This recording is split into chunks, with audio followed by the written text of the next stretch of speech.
भाई साहब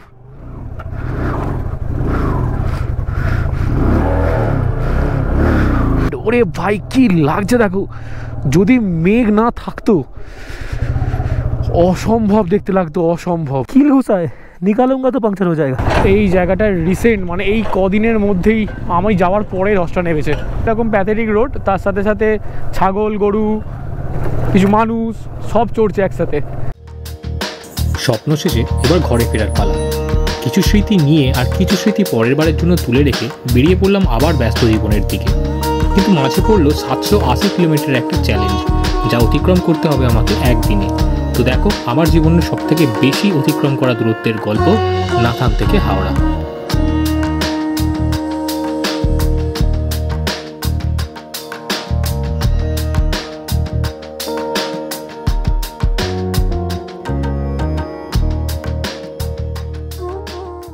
नहीं कील घुसा है, निकालूंगा तो पंक्चर हो जाएगा।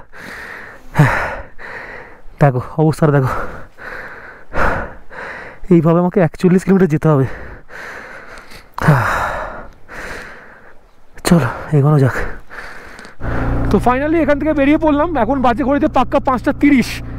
আর এখান থেকে জুলুকের মানে জুলুক অ্যাকচুয়ালি এখান থেকে লুংথুম ভিউ পয়েন্টের ডিস্টেন্স হচ্ছে 5 কিলোমিটার, আর ওখান থেকে থাম্বির ডিস্টেন্স হচ্ছে আরও 4 কিলোমিটার।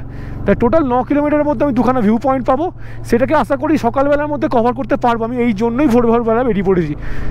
আর এছাড়াও আমাকে এখান থেকে যেতে হবে প্রায় 800 কিলোমিটারের কাছাকাছি। তো এই রুটটা একটু খারাপ, যে রুটটা দিয়ে আমি উঠছি। তো তোমরা যদি আসো, যে রুটটা দিয়ে আমি এসেছি সেই রুটটা দিয়ে নেবো, কারণ এই রুটটা একটু খারাপ, তার সাথে সাথে একটু স্টিফও আছে। সব থেকে বড় একটা প্রবলেম দেখা দিয়েছে সেটা হচ্ছে ভাই সাহেব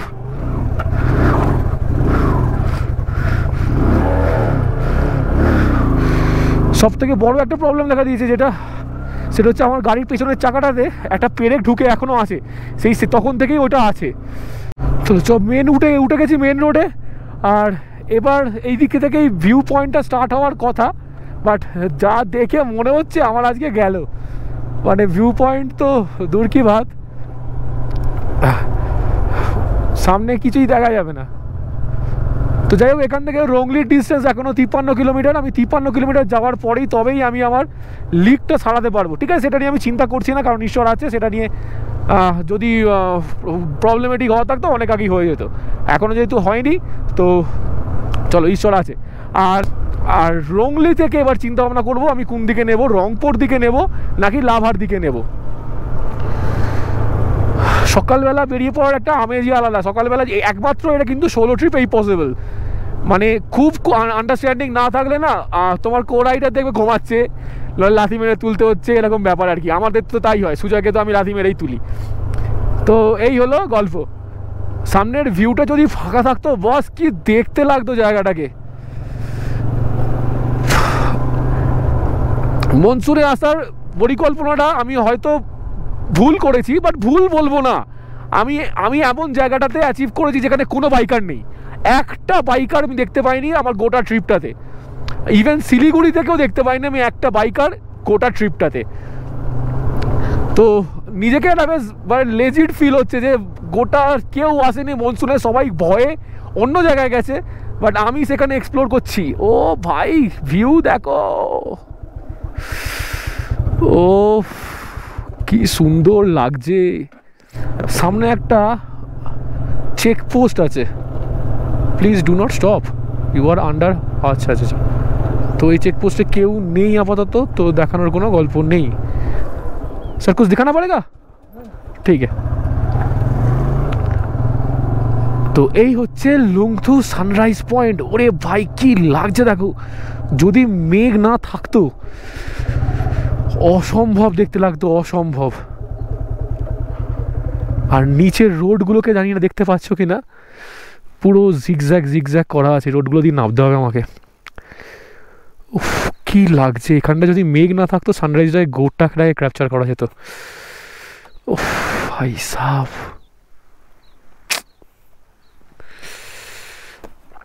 আলাদাই লাগছে, আলাদাই। যেন মনে হচ্ছে এক্ষুনি সব মেঘ কেটে যাক, এক্ষুনি সূর্যটা বেরিয়ে পড়ুক। ও সুন্দর ভিউ। নিচে এখনও জিগজ্যাগ রোডের কোনো তুলছি না, কেন এখান থেকে জিগজ্যাগ রোডের থেকে থাম্বি ভিউ পয়েন্ট থেকে আরও ভালো দেখা যাবে, তো সেখান থেকেই তুলবো। তো এখানে আর কিছু বলার নেই, চলো এগোনো যাক থাম্বি ভিউ পয়েন্টের দিকে।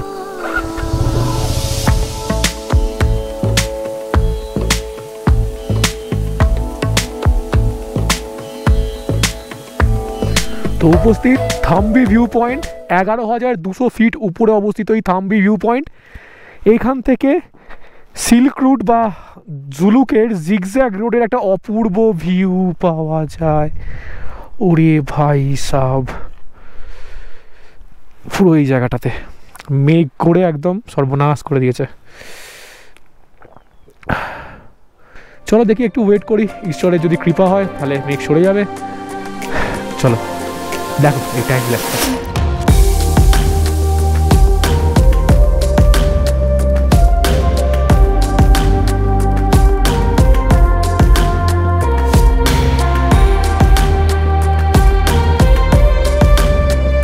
ফাইনালি ঘড়িতে এখন 6:30 বাজে, আর মনটা খারাপ হয়েই গেল।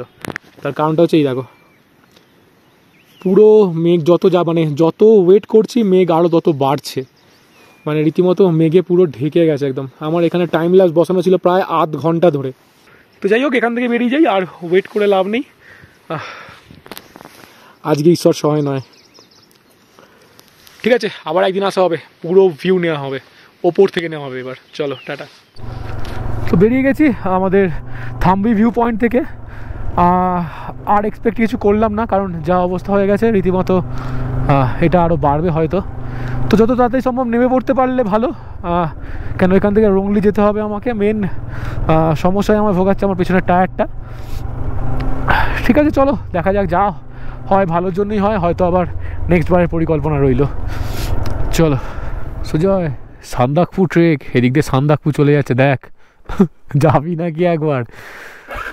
ও এইসব রাস্তা দেখলেই মনে পড়ে যায়, বাপরে বাপ। তো যাই হোক, জুলুক ঢুকতেই চলেছি। জুলুক গ্রামের জাস্ট 200 মিটার আগে আছি। রাস্তাটা কিন্তু জুলুক ঢোকার আগে খুবই খারাপ, মানে একদমই মানে টারম্যাকটা উঠে গিয়ে একদম যাচ্ছে তাই কাণ্ড হয়ে গেছে। তো এই জুলুক ঢুকছি, জুলুক গ্রামটা নিচে পুরো। তো এখন বাজে হচ্ছে 7:10, আর হোটেল থেকে বেরিয়ে চলে এলাম 23 কিলোমিটার। জানি বেরিয়েছিলাম 5:30টার সময়, বাট ওই আমার থাম্বি ভিউ পয়েন্টে প্রায় আধ ঘন্টা 45 মিনিট ওখানে লেগে গেছে। এই হচ্ছে জুলুক গ্রাম। ও ভাই কি লাগছে, কি বিভৎস বড় পাহাড়টা, সামনের পাহাড়টা, তার কোলে হচ্ছে জুলুক গ্রাম। তো তোমরা এইখানেও থাকতে পারো, কিন্তু এখানে থাকার অ্যাডভান্টেজের থেকে ডিসঅ্যাডভান্টেজটা একটু বেশি। তার কারণটা হচ্ছে তোমরা সানরাইজ দেখতে পারবে না, বা আমাদের থাম্বি ভিউ পয়েন্ট তোমাদের দেখে আসতে হবে। যারা গ্যাংটক থেকে আসছো তারা হয়তো তাদের রাত হয়ে যাবে বা সন্ধে নেমে যাবে এই জুলুক গ্রামে পৌঁছানোর জন্য, তো জিগজ্যাগ রোডটার ভিউটা হয়তো পাবে না। তো আমার পার্টিকুলার এই এতটা রাস্তা আসার মধ্যে আমার পার্টিকুলার সবথেকে বেস্ট জায়গা যেটা লাগলো, যেখানে তোমরা স্টে করতে পারো, সেটা হচ্ছে লুংথুম গ্রামটা। ওই গ্রামটাতে অ্যাকচুয়ালি হোমস্টের পরিমাণ খুবই কম, 4-5টা আছে। তা যদি তোমরা চুজ করো অফ বিট, তো ওইখানেই করতে পারো, কেন ওইখান থেকেই তোমরা সানরাইজটা সুন্দর দেখতে পাবে। আর ওর মধ্যেই তোমার থাকবে হচ্ছে থাম্বি ভিউ পয়েন্ট। তো কাছাকাছির মধ্যেই তোমরা জিনিসটাকে অ্যাকিওর করে নিতে পারবে। তো এটা আমার পার্সোনালি মত, অনেকের অনেক রকমের মত হতে পারে। তো যেটা দেখে মনে হলো আমি সেটাই তোমাদেরকে বললাম। তো জুলুক থেকে প্রায় 3-4 কিলোমিটার ধরে এই একই ধরনের রাস্তা পাচ্ছি, আর পুরো ল্যান্ডস্লাইড জোন পাচ্ছি এই জায়গাগুলোতে। মানে এখানে হয়তো রাস্তা তৈরির কাজ হচ্ছে নাকি, এগুলো তো মনে হচ্ছে ভেঙে পড়ে আছে এগুলো। তো রাস্তাটা একটু খারাপ।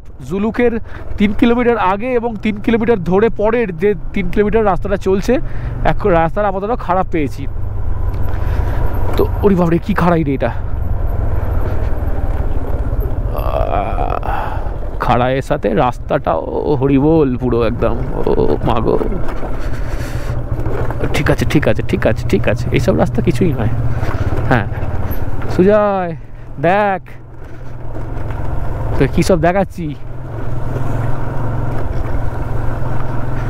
যাবি সান্দাকপু যাবি? সরি, অ্যাকচুয়ালি ওই আমাদের তোমরা জানোই আমাদের ডমিনার সুজয়, বিশ্ববিখ্যাত ডমিনার সুজয়, ওরা আসতে চলেছে, অ্যাকচুয়ালি ওরা আসবে হচ্ছে নভেম্বরেই, জুলুকেই আসবে, মানে এই ইস্ট সিকিমই করবে ওরা, ডিসেম্বর এই অক্টোবরে করবে পুজোর সময়।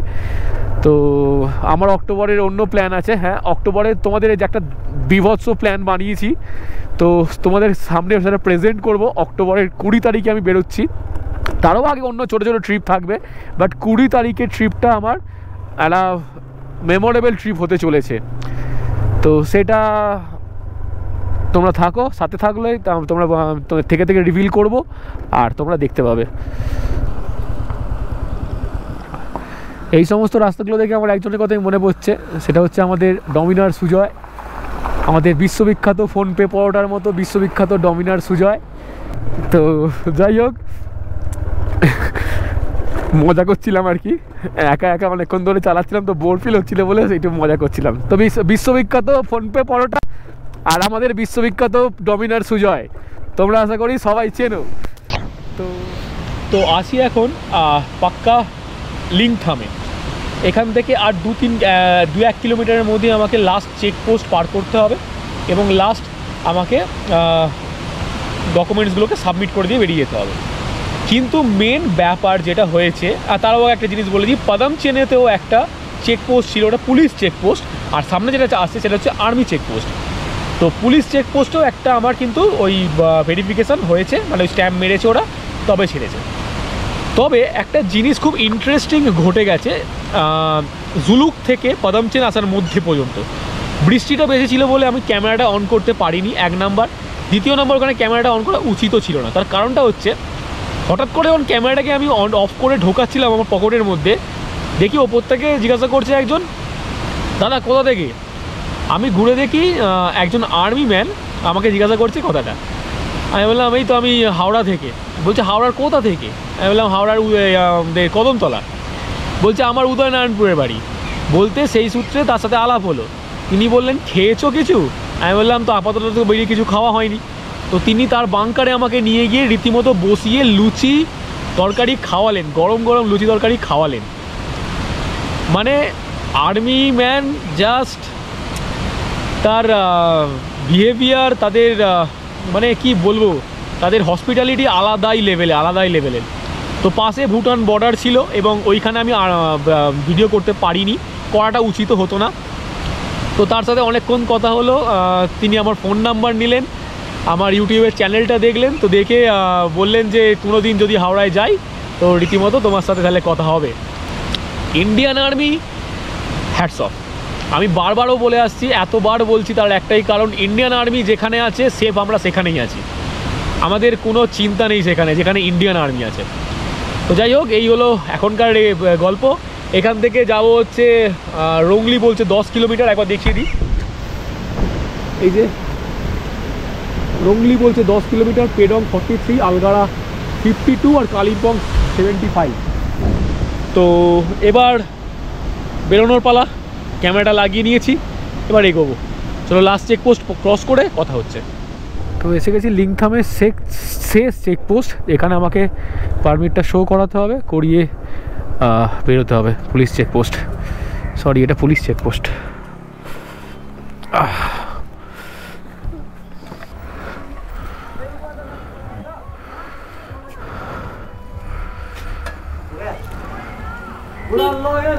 कुछ नहीं तो ठीक है। तो এখানেই আমার সাবমিট হয়ে গেল লাস্ট, একদম লাস্ট ডকুমেন্টসগুলো। আর এবার এখান থেকে আমাকে বেরিয়ে যেতে হবে। তো এইটা দেখে বোঝা যাচ্ছে যে পাহাড়ে বৃষ্টি হচ্ছে, ফোর্সটা দেখো, জাস্ট এখান দিয়ে এসে এদিক দিয়ে গিয়ে এই দিক দিয়ে চলে যাচ্ছে। পাহাড়ে বৃষ্টি হচ্ছে আর ভয়ানক বৃষ্টি হচ্ছে। জায়গাগুলো থেকে চলে যাবো আর ভিউগুলোকে নিয়ে যাবো না, এরকম কি হয়? মেঘগুলো থেকে থেকে উপর দিকে উঠছে, মানে এতক্ষণ আমরা উপর থেকেই নামছিলাম, মেঘের দেশে ছিলাম, এবার নিচেটা আর মেঘ নেই, বৃষ্টি কনস্ট্যান্ট পড়ে যাচ্ছে, মেঘটা আর নেই। তো এই হচ্ছে ভিউ, নিচে নদী বয়ে যাচ্ছে, সেই নদীটা যেটা দেখালাম, নদীটা বয়ে যাচ্ছে, আর এই হচ্ছে ভিউ। তো অসম্ভব রকমের সুন্দর।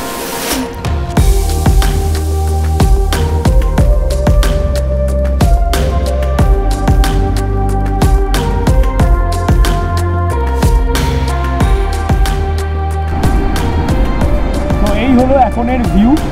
টাইম ল্যাপসে কেমন লাগলো তোমাদের সকলকে একটু জানানোর আবেদন রইল। আর বৃষ্টি যেহেতু কনস্ট্যান্ট পড়ছে, আমি হয়তো ব্লগিংটাকে এখন কন্টিনিউ করতে পারছি না। যখন বৃষ্টি একটু থেমে যাবে তখন আবার ব্লগিংটাকে কন্টিনিউ করবো।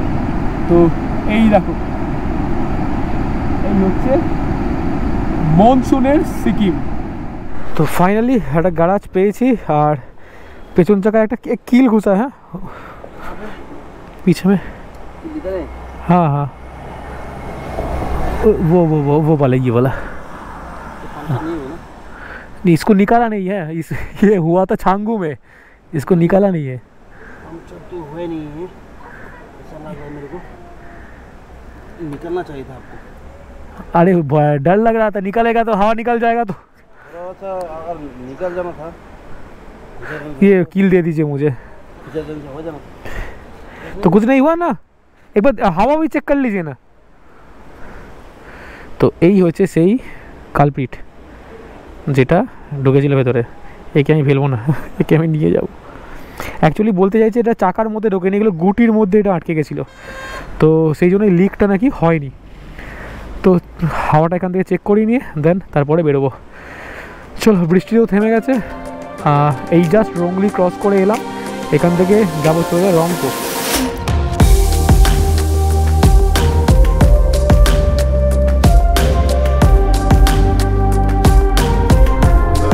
রংলির পরে রাস্তাটা কিন্তু প্যাথেটিক রাস্তা।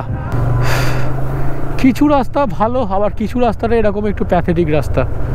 সব মিলিয়ে ইস্ট সিকিম একটু মাখো মাখো ব্যাপার। না, এইগুলো দেখিয়ে কোনো লাভ নেই, একই জিনিস, শুধু লাফাচ্ছি আর বসছি, ছোটোবেলার মতো কান ধরে উঠবোস করছি। চলো সামনে দেখা হচ্ছে। তো এই হচ্ছে সেই পয়েন্ট যেখান থেকে অ্যাকচুয়ালি দুটো রাস্তা চলে যাচ্ছে। একটা চলে যাচ্ছে হচ্ছে এইদিকে তিস্তা বাজারের দিকে প্যাকিয়ং হয়ে, আর এইটা চলে যাচ্ছে হচ্ছে আমাদের লাভার দিকে। তো এবার আমাকে ডিসাইড করতে হবে যে আমি কোন দিকটা নেব। তো রুট আপডেট দিয়ে দিই। এই যে এই মোড়টা থেকে ওপর থেকে নেমেছি, নিচের দিকে চলে যাবে হচ্ছে রংপো, আর এই রাস্তাটা সোজা চলে যাচ্ছে হচ্ছে লাভা। আর এখানে দাঁড়িয়েছি একটু চা খাবো বলে, আর দুটো পোচ অর্ডার করেছি। তো এখান থেকে খেয়ে দিয়ে নিচের দিক দিয়ে বেরোবো। শিলিগুড়ি বলছে এখন, মানে রংপো দিয়ে যাওয়া যাবে, অসুবিধা নেই, বাট 29 মাইলে একটা ধস নেমেছে। তো সেটাকে দেখি কি করা যায়। সেটা গাড়ি নিয়ে আশা করি বাইক নিয়ে কোনো প্রবলেম হবে না। তো এগোনো যাক। তো বহুকাল পর রাস্তা আবার ভালো পেয়েছি, এবার তো এখানে শোয়াবই। বাই দ্য ওয়ে, ইয়ার কি মারছি, মানে ওরকম কোনো ব্যাপার নয়, যারা ট্রিপে আসছো এইসব জিনিসগুলো একদমই রেকমেন্ডেড নয়। তো রাস্তা ভালো পেয়েছি এতক্ষণ পর। এখান থেকে ওই রংপুর ডিস্টেন্স বলছে মোটামুটি 12 কিলোমিটারের কাছাকাছি। তো এনজয় করো কার্ডগুলোকে।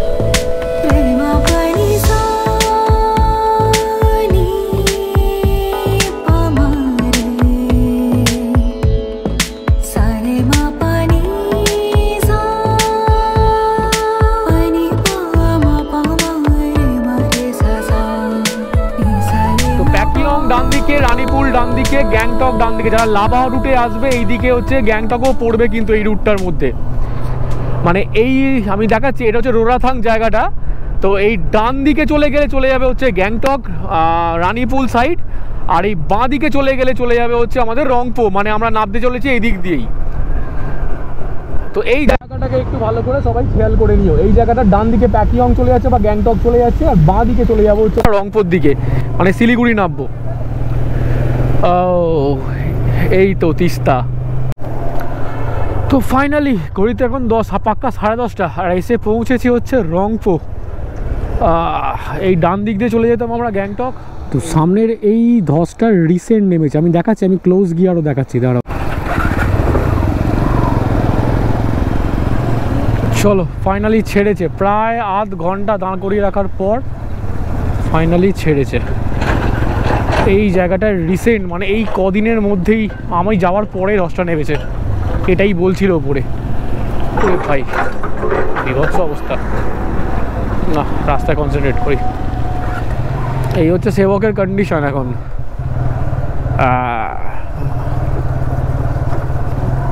পুরো কাদা কাদা ব্যাপার। চাকাকে ফলো করে চলো, চাকাকে, বড় গাড়ির চাকাকে। পিছন চাকা ব্রেক ড্যান্স দেখাচ্ছে এদিক ওদিক সেদিক। বাট এই হচ্ছে এখন সেবকের অবস্থা, মানে NH10-এর অবস্থা।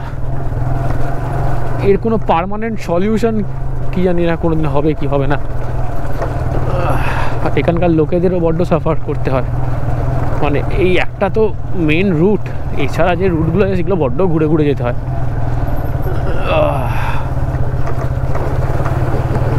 One eternity later.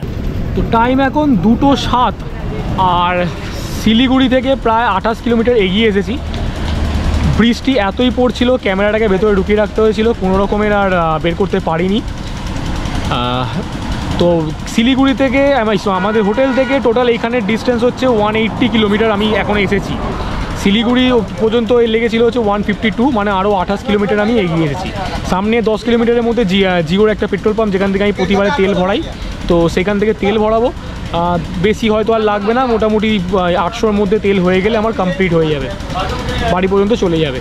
তো এখানে একটু দাঁড়িয়েছি, একটু কিছু খাবো, খেয়ে দিয়ে তারপর আবার ব্যাক টু রোড। চেষ্টা করছি আজকের মধ্যেই ঢুকে যাওয়ার, একটা ইচ্ছা তো আছে। জানোই আমি মানে মোটামুটি লাস্ট দিনের ব্রেকটা নিই না তেমন, তো একেবারে বেরোবো। চলো একেবারে পেট্রোল পাম্পে দেখা হচ্ছে। ক্যামেরাটা আরেকবার আগেই অন করলাম, তার কারণটা হচ্ছে দেখো একটা বড় ট্যাঙ্ক নয় কামান, সরি, গোলাবাড়ি হয় এটা দিয়ে। দেখে খুব ইন্টারেস্টিং লাগলে ভালো একটু শেয়ার করে দেখ। সুজয় তোকে সামনে দাঁড় করে উঠে উড়ে যাবি। তো পেয়ে গেছি আমাদের যাত্রার, তো পেয়ে গেছি শিলিগুড়ি থেকে আসার প্রথম জিওর পাম্প। এই জিওর পাম্প থেকে প্রতিবারই আমি তেল তুলি, তো দেখি কত টাকার তেল ওঠে। কেন আমার তো জাস্ট কাঁটার মধ্যে 1 ঘাট কাঁটা কমেছে, জাস্ট দেখো 1 ঘাট কাঁটা কমেছে। দেখি কত টাকার তেল ওঠে, দেখো কত টাকার যায়। দেখো ফুল করতে হবে, পুরো ফুল করতে হবে না, ছেড়ে দাও 790 ছেড়ে দাও। প্রপার 790 টাকার তেল উঠলো। আমি যেটাই ভেবেছিলাম 800 টাকারই উঠবে, তো 800 টাকারই উঠেছে।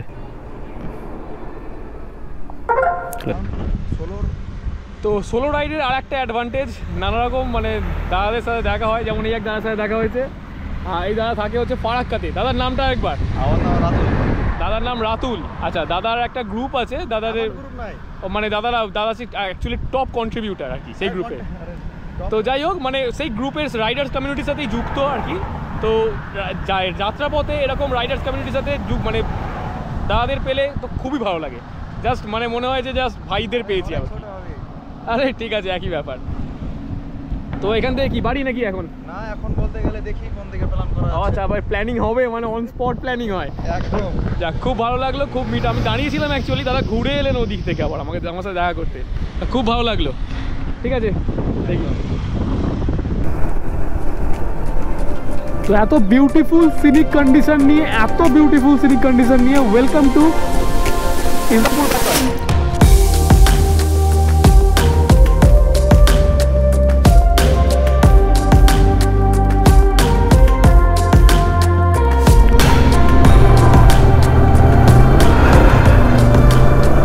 তো সময় বলছে এখন 5:34, আর টোটাল হোটেল থেকে বেরিয়ে হয়ে গেল 304.8 কিলোমিটার।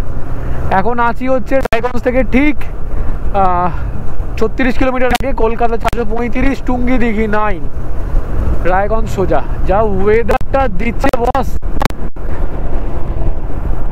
কি বলবো। এই ওয়েদার সাথে সাথে এত সুন্দর রাইড কন্টিনিউ করাটা মানে একটা লাকের বিষয়। এইসব ওয়েদার সবসময় পাওয়া যায় না। ডাইভারশন এই দিকে লাগাচ্ছে, বাঁ দিকে ডাইভারশন ভাই, বাঁ দিক দিয়ে ডাইভারশনে ঘুরিয়ে দিল। তো দেখি ভেতর দিয়ে মনে হয় আবার সেই সিটির মধ্যে দিয়েই নিয়ে যাওয়া হবে। তো আর একখানা আপডেট দেখে নিও, রায়গঞ্জ বাইপাসের ডাউনটা সেই ভেতর দিয়েই ঘোরাচ্ছে। তো দেখতে পেয়ে গেছি ওই যে হাই রোড, ভেতর দিয়ে ঘুরিয়ে দিল প্রায় 2 কিলোমিটার। আর 2 কিলোমিটার মানে এরকম প্যাথেটিক রোড, তার সাথে সাথে ছাগল, গরু, কিছু মানুষ সব চড়ছে একসাথে।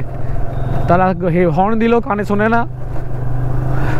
তো যাই হোক, সব নিয়েই আমাদের সংসার, বিচিত্র এই মানুষ পরিবার। এখান থেকে বাঁ দিক, হাই রোড কন্টিনিউ।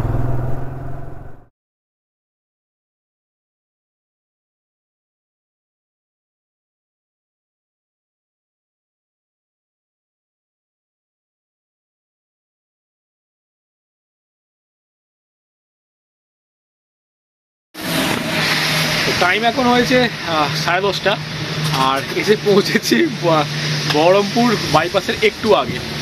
আর বাইরের অবস্থাটা দেখো একবার,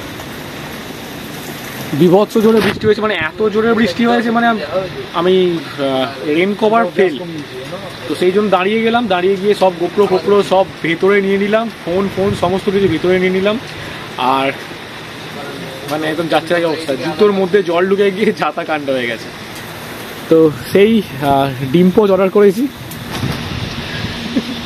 সারাদিন এই খেয়েই চলছে আমার। যাই হোক, আর কিছু এখন বলার নেই, জাস্ট এইটা খেয়ে একদম বাড়ির সামনে গিয়ে ব্লগটাকে এন্ড করবো, আর আমার সেই শক্তি নেই। চলো, তো এই হলো টাইম 39। তো টাইম হয়ে গেছে এখন 4:49, আর টোটাল হয়ে গেল হচ্ছে হোটেল থেকে 764.9 কিলোমিটার। তো এই গোটা ট্রিপটাকে আমি ট্রিবিউট করতে চাই আমার সুন্দরীকে, কারণ যত ট্রিপের শেষে এসেছি আমার সুন্দরীর রেস তত আরও বেড়েছে।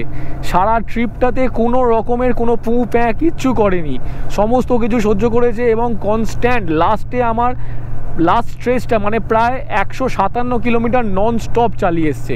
তাই গোটা ট্রিপটা আমি ট্রিবিউট করলাম আমার সুন্দরীকে। তো যাদের মনে এখনও ভয় রয়েছে যে ট্রিপে বেরোবো কি হবে না হবে, কি হতে চলেছে, এইসব বস একদম মাথায় এনো না।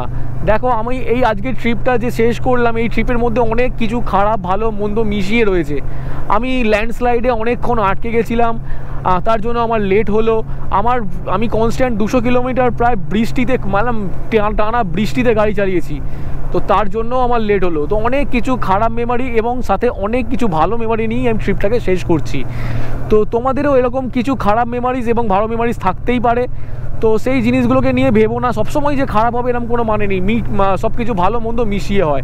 তো বেরিয়ে পড়ো, জাস্ট এক্সপ্লোর করো চারিদিকটাকে, দেখো জায়গাটা কত সুন্দর, চারিদিকে লোকের সাথে মেশো। তো এইটুকুনি বলার ছিল অ্যাজ আ কনক্লুশন হিসাবে। আর প্রত্যেকবারই যেমন তোমাদের মোটিভেট করি, এইবারেও তাই করলাম।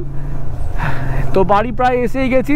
যদি গোটা সিরিজটা ভালো লেগে থাকে, ইস্ট সিকিম বা মনসুন সিকিম, ইস্ট সিকিমের গোটা সিরিজটা যদি ভালো লেগে থাকে দেন তাহলে একটু লাইক, শেয়ার আর কমেন্ট করে দিতে হবে। আর যদি খুবই ভালো লেগে থাকে এবং আপকামিং ডেজে আরও নতুন নতুন ভিডিওস তোমরা দেখতে চাও, তাহলে চ্যানেলটাকে একটু সাবস্ক্রাইব করে দিতে হবে এবং আমাদের পরিবারটাকে আর একটু বাড়িয়ে দিতে হবে। তাহলে আমরা আপকামিং ডেজে আরও অনেক ভিডিও ছাড়তে পারবো এবং আমরা একসাথে সেই ভিডিওতে আনন্দ উপভোগ করতে পারবো। তো চলো, এসেই গেছি, আর আজকে আর ব্লগটাকে বড় করবো না। গুড নাইট, আবার দেখা হবে অন্য একটা ট্রিপে। ততক্ষণে good night, actually good night নয়, মর্নিং হয়েই গেছে। Good morning from Dasnagar, Howrah.